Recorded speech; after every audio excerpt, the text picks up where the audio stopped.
Magandang hapon. Update na muna tayo sa lagay ng ating panahon ngayong araw ng Linggo, April 28, 2024.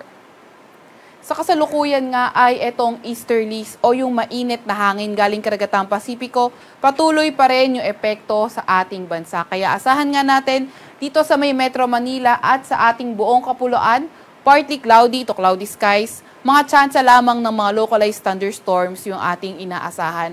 Also, asahan din natin sa malaking bahagi ng ating bansa yung mainit at maalinsangang panahon. Sa kasalukuyan, wala rin naman tayong namomonitor na low pressure area man or bagyo sa loob or malapit sa ating Philippine Area of Responsibility. Para naman sa lagay ng panahon bukas, inaasahan pa rin natin dito sa may Luzon, Metro Manila, and for the whole Luzon, for tomorrow, patuloy pa rin yung bahagyang maulap hanggang sa maulap na papawirin ng mga tsansa lamang ng localized thunderstorms ang posible. And also, mainit at maalinsangang panahon, posible pa rin bukas. Agwat ang temperatura bukas sa Metro Manila, 27 to 37 degrees Celsius, 16 to 27 degrees Celsius sa may Baguio, 24 to 33 degrees Celsius sa may Tagaytay, 27 to 34 degrees Celsius sa may Lawag, 27 to 38 degrees Celsius sa may Tugigaraw at 27 to 33 degrees Celsius sa may Legazpi. Agwat naman ng temperatura sa Puerto Princesa at Calayan Islands ay 27 to 34 degrees Celsius.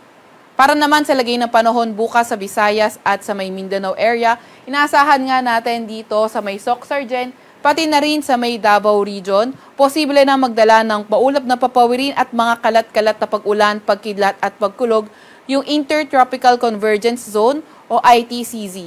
Itong ITCZ ay salubungan ng hangin galing Northern at Southern Hemisphere. Para naman sa lagay ng panahon sa Visayas at sa nalalabing bahagi ng Mindanao, mga localized thunderstorms lang yung ating inaasahan. Agwat ang temperatura dito sa may Iloilo, 28 to 33 degrees Celsius, 28 to 32 degrees Celsius sa may Cebu at 27 to 32 degrees Celsius sa may Tacloban. 26 to 33 degrees Celsius sa may Cagayan de Oro, 27 to 32 degrees Celsius sa may Davao at 25 to 34 degrees Celsius sa may Zamboanga. Wala pa rin tayong nakataas na gale warning sa kahit na anong baybayin ng ating bansa. Para naman sa 3-day weather outlook ng mga pangunahing syudad natin, inaasahan nga natin dito sa may Metro Manila, Baguio City at Legazpi City, and also for whole Luzon, wala pa rin tayo inaasahan ng mga weather system na magdadala ng pangmalawakang mga ulan, kaya mga localized thunderstorms lang o mga pulo-pulo pag-ulan, pagkidlat at pagkulog yung ating inaasahan. Sa Metro Manila, posibleng umabot ng 37 degrees Celsius yung maximum temperature. 27 degrees Celsius sa may Baguio at 33 degrees Celsius sa may Legazpi City.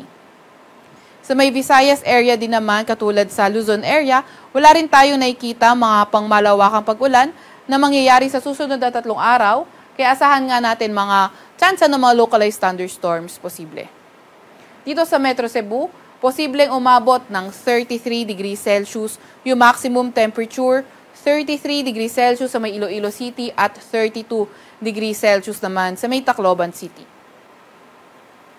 Dito naman sa may Mindanao, posible yung maulap na papawirin, mga kalat-kalat pa rin na pag-ulan, pagkidlat at pagkulog dito sa may Metro Davao, Zamboanga City, pati na rin sa mga southern part ng Mindanao area. Kaya kung maaari ay mag-ingat tayo sa mga banta ng pagbaha at pagguho ng lupa. Pero after that naman, improving weather na inaasahan natin. Yung mga pag-ulan na ito ay inaasahan nating dulot na Intertropical Convergence Zone o ITCZ.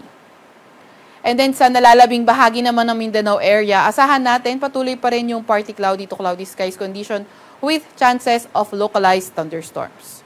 Dito sa Metro Davao, ang maximum temperature pwede umabot ng 34 degrees Celsius up to 33 degrees Celsius ang maximum temperature dito sa may Cagayan de Oro City sa susunod na 3 araw at posible nga ring umabot ng 34 degrees Celsius sa may Zamboanga City.